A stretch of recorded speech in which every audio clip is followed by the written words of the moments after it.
because of the way the team was structured. Now he's definitely going to have to take a step backwards, but now he's playing with a future GOAT. Now he's playing with a future GOAT. Give it 2 years and we'll be seeing the future GOAT in the NBA Finals. I'm of course talking about Victor Wembanyama, and by NBA Finals, I'm also referring to the fact that the Spurs just went on to acquire Deaaron Fox, one of the best point guards in the NBA, and one of the essential pieces this team needed. When you look at what the Spurs have been for the past few seasons, when you look at what Victor needs within this team to progress, to take this team to the next level, it is very clear that this team, from rookie's first season, from his rookie season to how they've been playing this season, Chris Paul is amazing, but Chris Paul is aging and he'll be retiring within 2 or 1 more season. So it was very clear that the Spurs had to address their point guard issue, and they went out there and got one of the best point guards in the NBA. No one's saying that De'Aaron Fox is Luka Doncic.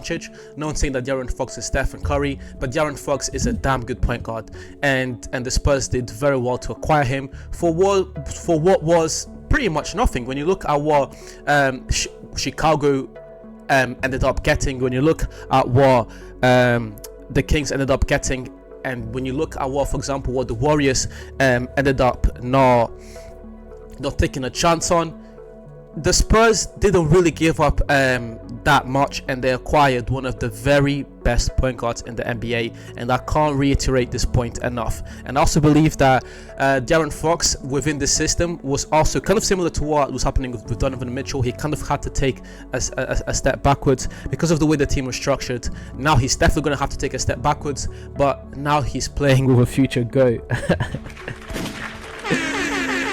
Now he's playing with a future GOAT.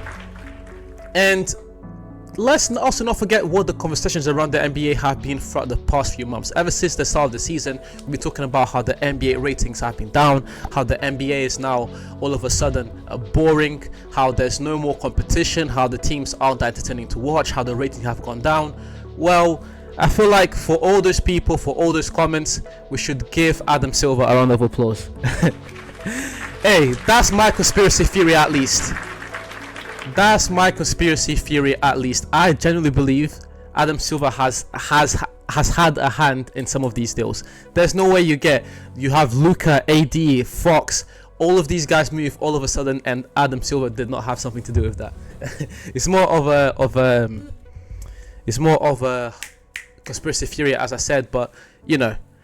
Anyways, let's not get sidetracked. Let's stay focused, because this is what happened. This is the deal. So the Spurs ended up getting De'Aaron Fox. I'm not gonna really get into what the Kings ended up getting and what the Bulls ended up getting. Just know that pretty much summarized, the Bulls are hitting the reset button, and the Kings want to be a mediocre team for the foreseeable future.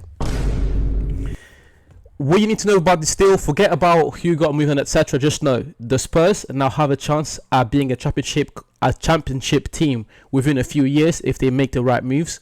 The Kings want to continue to be a mediocre team, and the Bulls are hitting the reset button. So that's what you need to know. That's pretty much. I feel like there's other highlights of this deal, with Zach LaVine going to the Kings, with the Bulls getting in return Zach Collins and Trey Jones and Kevin Hunter.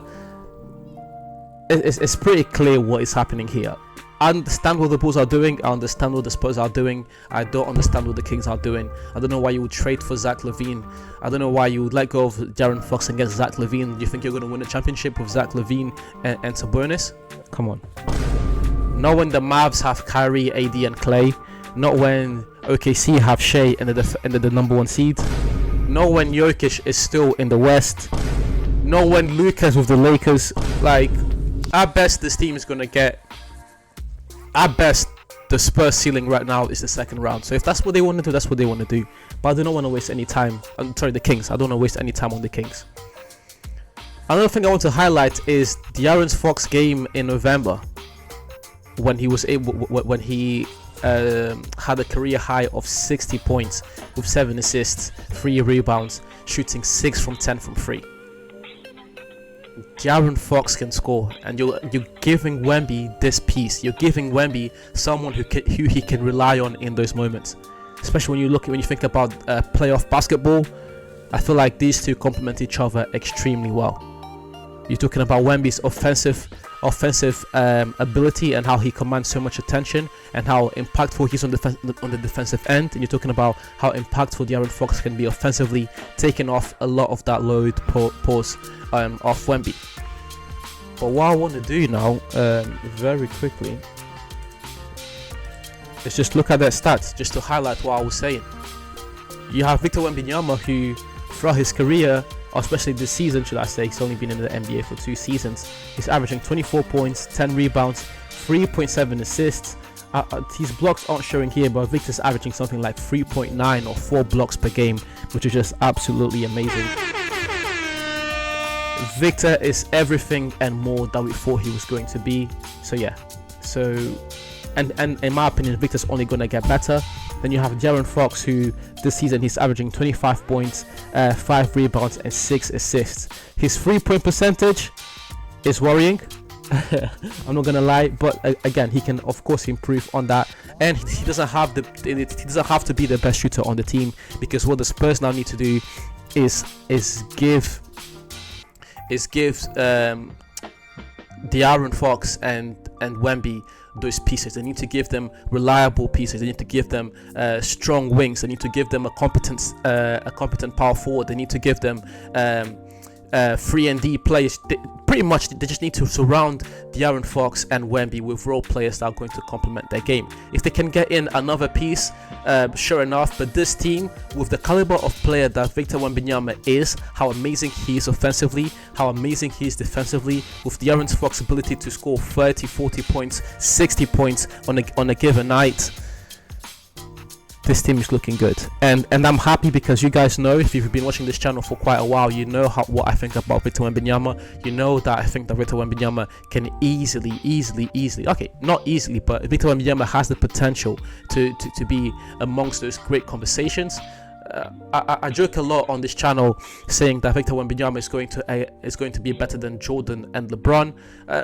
I don't necessarily mean that. I'm not trying to disrespect Jordan or LeBron. I'm just saying that with the potential that Victor has, it is good enough for us fans to go crazy about it, because with the NBA, with this new generation, we do kind of have to upsell these players. We do kind of have to have hope in the potential that some of these players have, especially when that player is Victor Wembanyama. So of course, when I say those things, I don't mean them literally. Most of the time I'm joking, but with the potential side of things, I am not joking. Victor Wembanyama has arguably the greatest potential of any basketball player to have ever played basketball ever. Now it's just about executing, and the reason why De'Aaron Fox gets me so excited is because it's a step towards that. It's a step towards Victor realizing his potential. So yeah, it makes me happy, and I'm glad the Spurs have shown to be competent, while at the same time keeping a lot of those crucial pieces, keeping a lot of those players that can elevate Victor and De'Aaron Fox's game, but at the same time that they are also good assets that the team can trade. So overall, very good business from the Spurs. And now it's all about having patience. You know, this team isn't going to make the playoffs this year. They could make the playoffs this year, but even if they do, they'll probably get bounced off in the first round. So this is why I said there's a 2 to 3 year window for Victor and Fox and this team to be competitive. De'Aaron Fox is now 27. He's going to turn 28 in December. So next season he's going to turn 28, and that, if we're talking about players prime, on average, that gives De'Aaron Fox about 4 years to maximize on this opportunity. But anyways, guys, I appreciate you watching the video to the end. Please leave a like, comment, subscribe, share, do all these things to please help me grow this channel. And as per usual, I'll see you soon.